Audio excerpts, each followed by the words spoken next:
88 का दशक हम में से कई लोगों के जीवन का एक सुनहरा दौर था।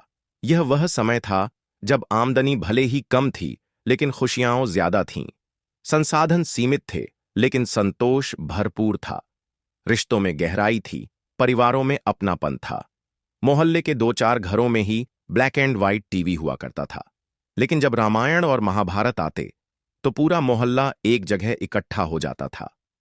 उस समय चाहे खाने की व्यवस्था का पता न हो, लेकिन कोई भी मेहमान भूखा वापस नहीं जाता था।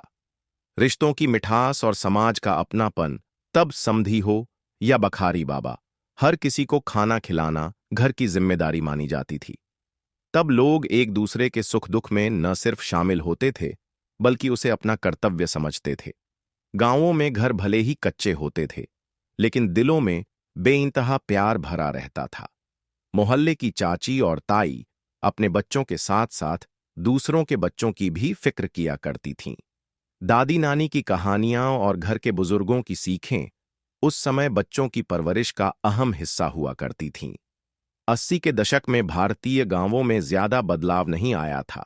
आजादी के 3 दशक बाद भी लोग ज्यादातर खेती पर निर्भर थे।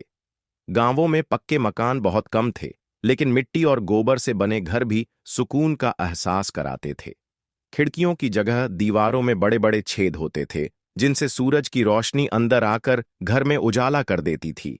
गांवों में सुबह होते ही बैलों की घंटियां बजतीं, पक्षियों की चहचहाहट गूंजती और गांव की गलियां सजीव हो उठतीं।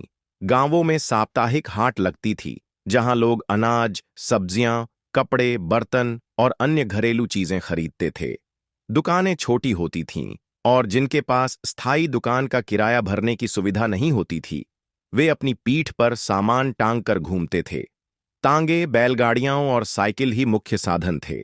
गांव के लोग जरूरतों को सीमित रखते थे और स्वाभाविक जीवन जीते थे।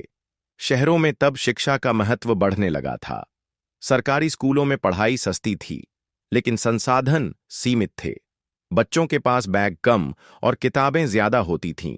स्कूल के मास्टर जी पूरी ईमानदारी से पढ़ाते थे। फूड डिलीवरी का कॉन्सेप्ट नया नहीं था, क्योंकि दूध वाले और अखबार वाले हर सुबह तय समय पर अपनी सेवाएं देते थे। तब मनोरंजन के साधन बहुत कम थे। टेलीविजन एक विलासिता मानी जाती थी। रेडियो पर विविध भारतीय और बिना का गीतमाला का इंतजार हर किसी को रहता था। बच्चों के खेल भी अनोखे थे। गिल्ली डंडा, लट्टू, पतंगबाजी, पिट्ठू और कंचे जैसे खेलों में बच्चे घंटों मस्त रहते थे।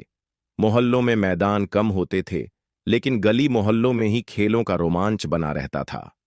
80 का दशक वह दौर था जब देश को आजाद हुए ज्यादा समय नहीं बीता था। राजनीति में हलचल मची हुई थी।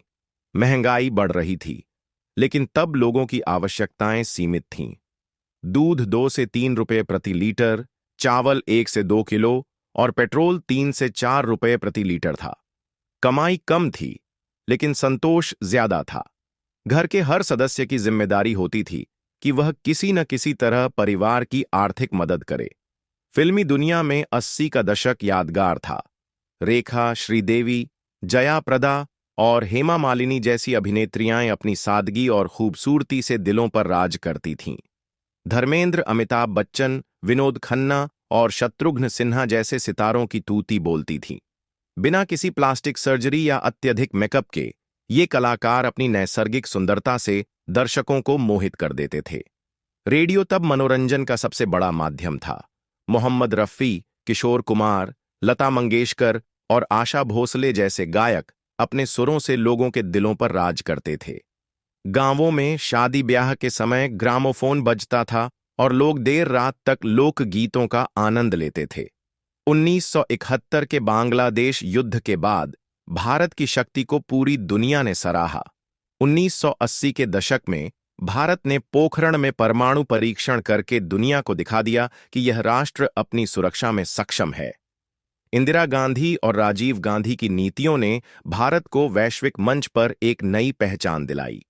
भारत और इराक के संबंध भी मजबूत थे। 1774 में इराक के उपराष्ट्रपति सद्दाम हुसैन भारत आए थे और इंदिरा गांधी ने खुद एयरपोर्ट पर उनकी अगवानी की थी। इसी तरह भारत ने कई अंतर्राष्ट्रीय समझौतों के जरिए अपनी ताकत को साबित किया।